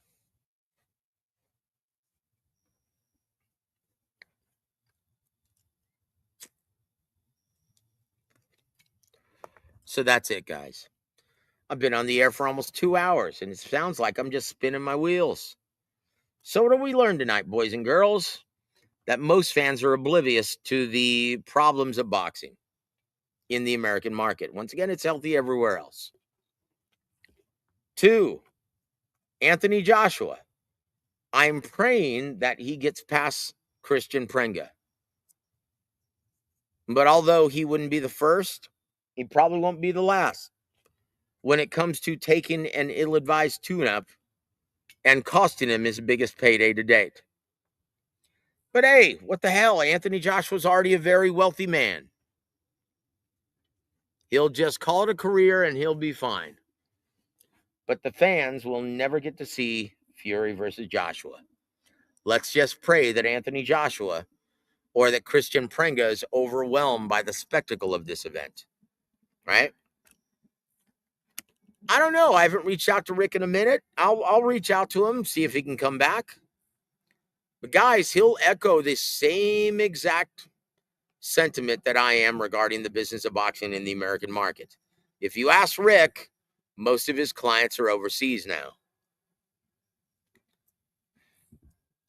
He knows exactly what I'm saying.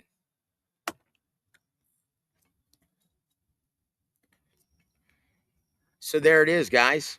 There it is.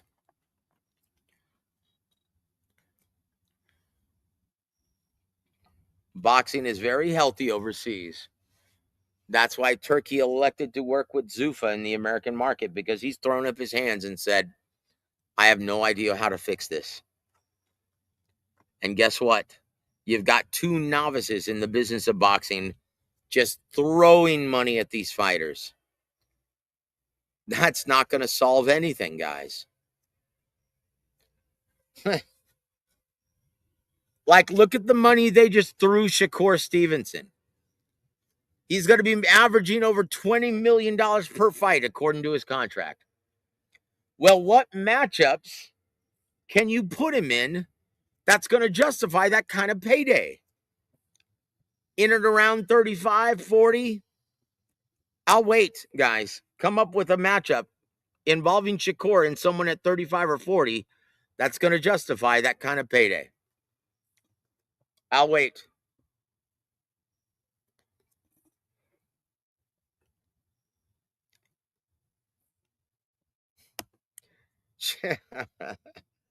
See, you think I sound like Paul McCartney right now? Oh, geez. Guys, I'm just going in a circle right now. But guys, that's the problem. That's the problem, guys.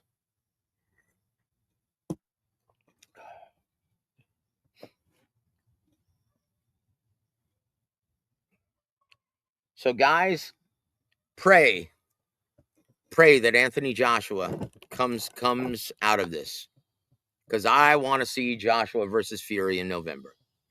And guys, once again, you heard it here first.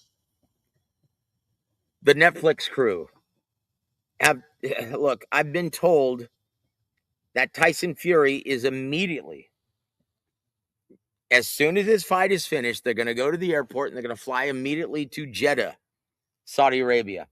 And Tyson Fury is going to be ringside for the Anthony Joshua Christian Prenga event. And if Joshua is successful, they're going to get in the ring and they're going to face off and announce the site and the date of the big fight. But that's a big if. If Anthony Joshua gets past Christian Prenga.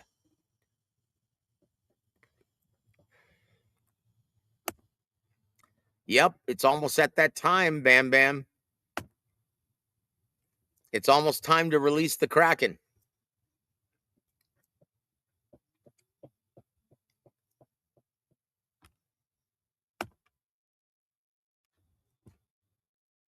I'm glad you do, brother, because I really don't. Hawker, why don't they fight more frequently? Why don't they? Because there's no incentive to. They're already making life-changing money on soft touches.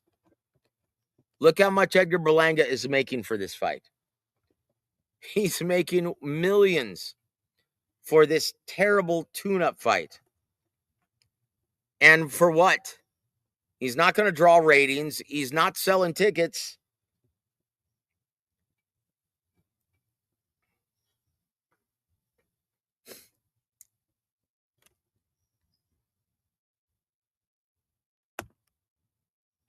What have we been telling you guys for the last several years? That's one of the big problems.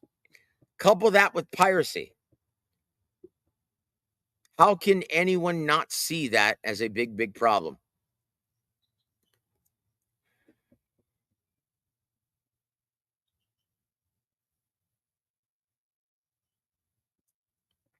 That's the problem, guys. And then when you couple that with the terrible product that these guys put forth for asking for millions, and they only fight once or twice, if we're lucky, a year, and then look at the product that they give us. A fencing contest in which they look like they're afraid to get hit. It's nonsense, guys.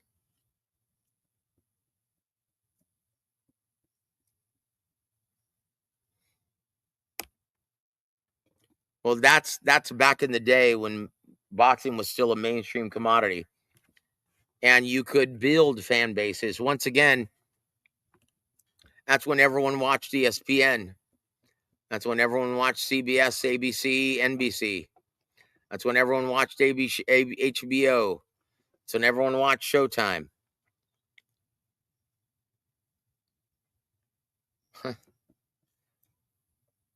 Look at DAZN. They've got all of the biggest fights on DAZN and no one's watching. Look at the subscriber base. Only 420,000 subscribers in the American market. Again, you could put on the best fights. Look at Jaron Boutenis versus Xander Zayas. Who watched that fight besides diehard fans stealing it and streaming it illegally? Who watched it? How many mainstream fans watched that? It was a great fight. How many watched that? How many mainstream fans were talking about that the next day? Nobody. Nobody was talking about it.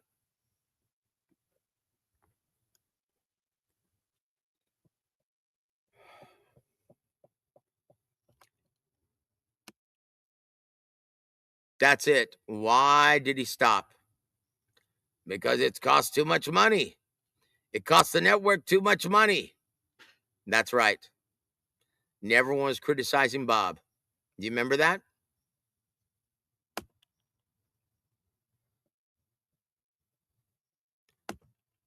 DAZN selling off American rights to bring in money instead of bleeding money. Look,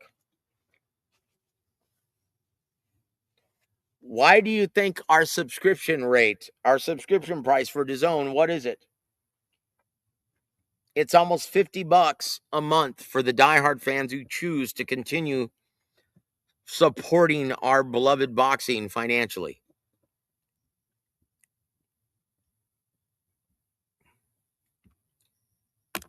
It's more than 330, brother. Yep, you're one of the only. That's why you're here.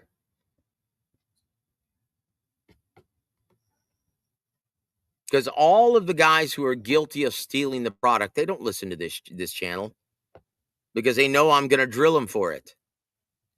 They don't want to hear that. They don't want to hear that they're part of the problem. They still think, oh, I'm still trying to advertise and promote the sport of boxing. No, you're not. You're part of the problem. You go to the other platforms, they're not talking about anything like this. They're talking about bullshit like, oh man, does Shakur Stevenson need Devin Haney? They're talking about that bullshit. And it's nonsense. It's nonsense and noise.